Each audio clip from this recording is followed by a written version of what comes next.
Good morning বন্ধুরা, আশা করি তোমরা সবাই ভালোই আছো। আর এই দেখতেই পারছো সকাল সকাল কত ফুল।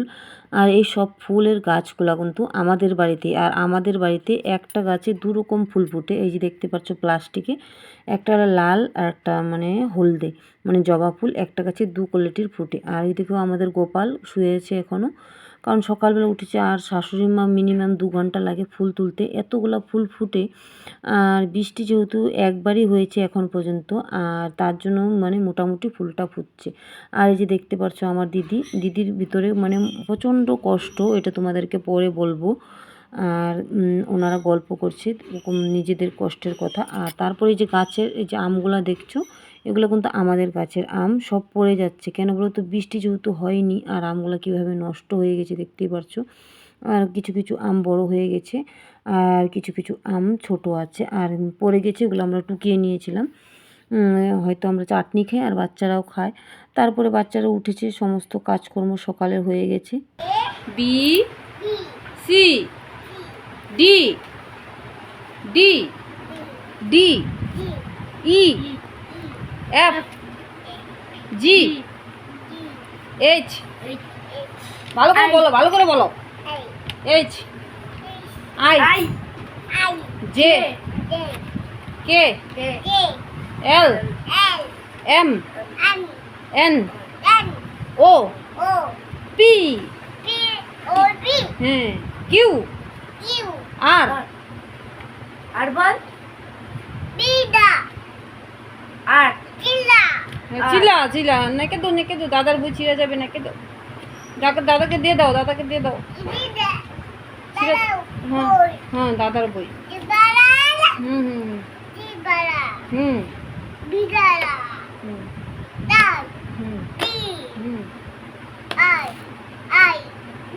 যাই হোক, সকাল সকাল এই যে টুনটুনি এসেছিলো, আর মাছও রেখেছিলাম। আর টুনটুনি এসে একটু ওর ভাইয়ের সাথে একটু লেখাপড়া করলো, কারণ আমাদের বাড়িতে বাচ্চা সবাই ভালোবাসে। আর পাশের বাড়ির সব বাচ্চা আসে আমাদের বাড়িতে সব। আর এই দেখতেই পাচ্ছ আমার যে দিদি মাছ রেখেছিলাম, উনি বললো তাহলে আমি কেটে দিই। আর উনিও যাবে গা, ওনার মনটা খুবই খারাপ। কেন বলো তো, আমি তোমাদেরকে বলি। আর আমি এখন রান্না বসিয়ে দিয়েছি, আগের দিনে মাছ ছিল, ওগুলো রান্না করব। আর তোমাদেরকে ঘটনাটা আমি খুলে বলছি। কেন বলো তো, ওই দিদিরা দু বোন, আর দু বোনের মধ্যে একজন বড় একজন ছোট, উনি ছোট। আর ওদের ছোটোবেলায় ওনার মা মারা যায়। আর আত্মীয় স্বজনরাই সবাই বিয়ে দেয় দুই বোনকে। আর ওর বাবা ছিল আমার জ্যাঠা শ্বশুরের মেয়ে, দুটাই মেয়ে, ওদের কোনো ভাই নেই। আর ওর বাবার কিছু সম্পত্তি ছিল, আর সম্পত্তিগুলা ওর বড় বোন সব ওর বাবাকে কিভাবে করে লিখে নিয়েছে। আর ও বেচারা এসেছে, যেহেতু ওনাকে ছোটোবেলায় বিয়ে দিয়ে দিয়েছিল দ্বিতীয় বরের সাথে। যাই হোক, ওনার স্বামী প্রচণ্ড ওনাকে ভালোবাসে, আর বাচ্চা কাচ্চাও খুব ভালোবাসে। কিন্তু কিছু কিছু সময় আছে নিজের আত্মীয় স্বজন ভাই বোন বাবা থাকা সত্ত্বেও বাবার ইসেটা পায়নি, বাবা অসুস্থ হয়ে গিয়েছিল। আর বড় বোনের কাছে ওনার বাবা ছিল। যাই হোক, উনি আবার কি করলো, সম্পূর্ণ সম্পত্তি ওনার নিজের নামে একা নিয়ে নিল লেখে। আর ওনাকে সব কিছু ঠকিয়ে দিল। উনি বেশ কিছুদিন থেকে ঘোরাঘুরি করছিল। আর যেহেতু নিজের বোন, তাহলে দুনিয়ার মধ্যে দেখো কেমন মানুষ, নিজের বোন কিভাবে ঠকিয়ে দিল। ওরা দু বোনই, আর কেউ নাই ওদের ফ্যামিলির মধ্যে। আমরা তো আলাদা, আমরা জ্যাঠাতো কাকাতো অনেক সম্পর্ক আছে, তবু দু বোন, এক বোন আরেক বোনকে কীভাবে ঠকায়, এটা উনি বলে কথা না। কিন্তু এই সমাজে, এই দুনিয়ায়, এই পৃথিবীতে প্রত্যেকটা ঘরে ঘরে একই ঘটনা ঘটছে। হয়তো আমার সাথে, হয়তো আরেকজনের সাথে, আবার আরেকজনের সাথে।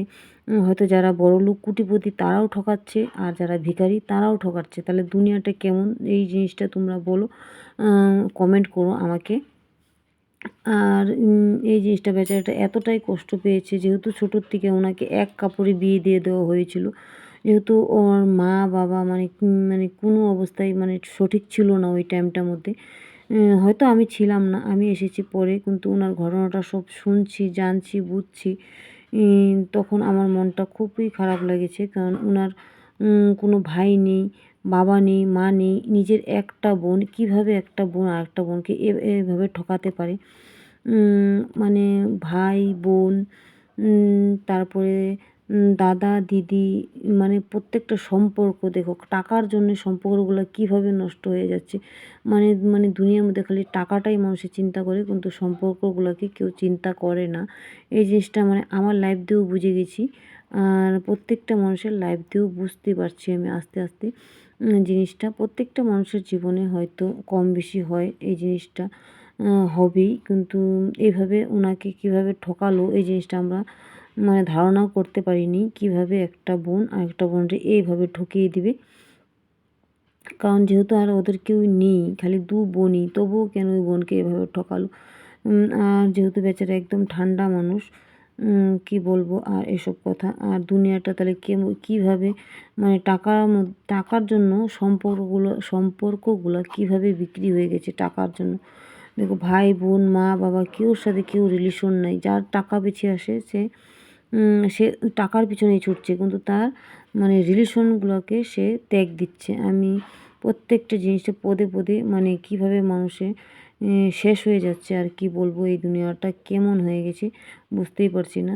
যাই হোক, আমি সারাদিনের কাজকর্ম করলাম, কিন্তু কিছুটা কাজকর্ম মাঝখানে আমি তোমাদেরকে আর দেখাইনি। আর সন্ধ্যাবেলা বাচ্চাদের টিফিন বানাচ্ছি। আর এই দেখো সময়টা সময় কি বলছি মানে চাউমিনটা, ওই চিকন চাউমিনটা এনেছিলাম, বাচ্চারা বায়না করছে বানিয়ে দিতে। তাই এই যে দেখো এই ছেলেকে বাজারে মানে দোকানে পাঠিয়েছিলাম। আর চাউমিনটা আমি সিদ্ধ করে নিয়েছি। মোটামুটি সারাদিন অনেক রান্না করেছি, দেখেইছো তোমরা দুপুরে। কিন্তু ওটা হবে না, ওদের টিফিনটাও আবার লাগবে, তার জন্য এই দেখো চিকন সেটা আমি বানাচ্ছি। মানে হালকা করে শুকিয়ে নিয়ে মানে আগে সিদ্ধ করে নিয়েছি। আর সব মানে পেঁয়াজ লঙ্কা যা আছে সব মেয়ে কেটে দিবে। যাই হোক ওইদিকে রেডি করছে, আর এদিকে আমি রেডি করছি। আর এদিকে দিদি এসেছে, জানো দিদির কথাটা বললাম, ওনার মনটা খুবই খারাপ। যাই হোক, কি বলবো আর পরিস্থিতি এভাবে তৈরি হয়ে গেছে। মানে কি বলবো, এত কিছু নেওয়ার পরে আবার মানে ওনার পক্ষে আবার কেসও করে দিয়েছে। তাহলে বলো কেমন দুনিয়াটা কেমন চলছে আজকে। আর কি বলবো, যাই হোক মানে সংসারে এত ঘটনা ঘটে, মানে আমার আশেপাশে আমার ফ্যামিলিতে মানে সবাই তো সবটা দেখাতে পারে না, বলতেও পারে না। কিন্তু সুযোগ পেলে আমিও সব কিছু বলবো, দেখাবো, আর দেখাচ্ছি। আস্তে আস্তে হবে, সব কিছু জানতে পারবে, বুঝতে পারবে।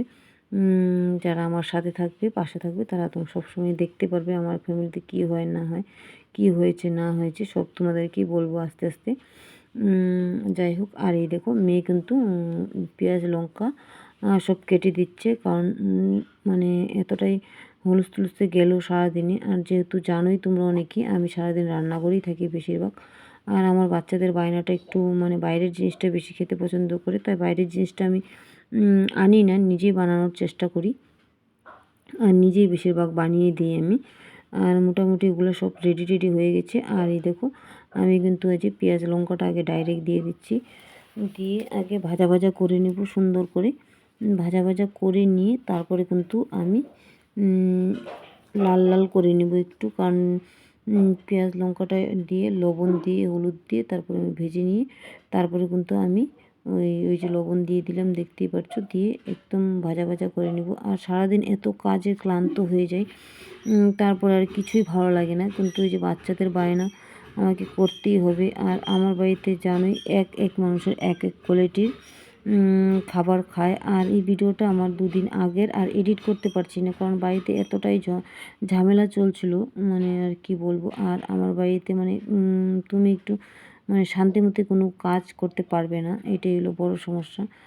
তার জন্য আমি চ্যানেলটাও ঠিকমতো চালাতে পারছি না, আর কি বলবো, কোনো রকম করে চালাচ্ছি আর কি। এত মানে অসুবিধায় আছি আর কি বলবো। আর যাই হোক, এই যে এখন আমি ডিমটাও দিয়ে দিলাম, ডিমটা দিয়ে আর একটু ভাজা ভাজা করে নিব। ভাজা ভাজা করে নিয়ে তারপরে আমি চাউমিনটা দিব। মানে চিকন চাউমিনটা আমাকে বলল লোকটা, মানে এই চাউমিনটা মানে খেতে টেস্ট, কিন্তু আমরা খাওয়ার পরে তোমাদেরকে বলছি মানে আমাদের সেরকম একটা টেস্ট লাগলো না।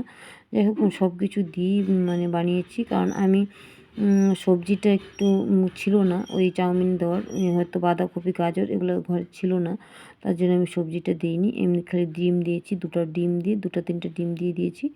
ওই ডিম দিয়ে আমি হালকা ভাজা ভাজা করে নিচ্ছি। আর আমি যখন এডিটটা করছিলাম আর আমার রাত প্রায় 12টা বাজে, কিন্তু ওই টাইমে আমাদের কলে কাজ করছিল, যেহেতু আমার ঘরের পাশে কল, আর কলের সাউন্ডটা তোমাদের মানে আমার এডিটের মধ্যে উঠে পড়বে। এই এডিট করার জন্য আমি ভিডিওগুলো করতে দিতে পারি না, কারণ আমার বাড়িতে এতটাই মানে সমস্যা, মানে আর কি বলবো। যাই হোক, আমি চেষ্টা করি মাঝে মাঝে দেওয়ার জন্য। আর এদিকে আমার চাউমিনটা মোটামুটি হয়ে গেছে। আর এই দেখো, এখন কিন্তু ভাজা ভাজা করে নিয়েছি ভালো করে। যাই হোক, দেখতেই পারছো। আর এখন চাউমিনটা সবাইকে দিয়ে দিব, বাড়ির সবাই খেয়ে নেবে। আর এই মানে চাউমিনটা মানে বাচ্চারা পছন্দ করে, আর শাশুড়ি মা আর আমরাই খাই। আর বর ওরা বেশি একটা খায় না, পছন্দ করে না। ও যেহেতু ভাজা পোড়া জিনিস বেশি পছন্দ করে না, আর ভাজা পোড়া জিনিস বেশি খায়ও না, খাই খালি আমরাই। আর এই যে সসটা এনেছিলাম, সসটাও দিয়ে দিয়েছি একবারে, সসটা দিয়ে একদম ভাজা ভাজা করে নিয়েছি। কিন্তু চলে, বাচ্চারা পছন্দ করে। যাই হোক, আর এখন মেয়েও একটু নাড়াচাড়া করে দিচ্ছে। আর তারপর এদিকে আমি যে ম্যাগি মশলাটা, এই ম্যাগি মশলাটা দিব। আর ম্যাগি মশলাটাতে আর একটু ভাজা ভাজা করে নিব। আর বাড়িতে বানানোটা অনেকেই মানে বাইরের থেকে বেশি খাওয়া পছন্দ করে, কেন বলতো বাড়িতে বানানোটা অনেকটা মানে সমস্যা হয়, অনেকটা সময় লাগে, অনেকটা ঝামেলা হয়। কিন্তু বাড়িতে বানানোটা একটা মানে বেস্ট। আর দেখো, ভাজার পরে আমার মানে ওই চাউমিনটা একদম গুঁড়া গুঁড়া হয়ে গেছে, মানে ভালো করে ভাজতে নিয়ে মানে সেমইয়ের মতন হয়ে গেছে। আর এই দেখতেই পারছো, একদম গুঁড়া গুঁড়া হয়ে গেছে। আর তারপরে দেখো, এদিকে মেয়ে সব মেরিনেট করছে, আবার পেঁয়াজ দিয়ে আর সস দিয়ে সুন্দর করে মেরিনেট করে নিচ্ছে। আর ছেলেকেও দেওয়া হয়েছে, আর বাড়ির সবাইকে বাড়া হয়েছে, ওরটাই লাস্ট আসে। আর যা যা খাবে একটু এখানে রেখে দিয়েছি। আর আজকের মতন ভিডিওটা এখানেই রাখবো। তোমাদের যদি পছন্দ হয়, লাইক কমেন্ট শেয়ার করো, এবং সাবস্ক্রাইবও করে দিও। আর দেখতেই পারছো আমাদের পরিস্থিতিটা কীভাবে চলছে।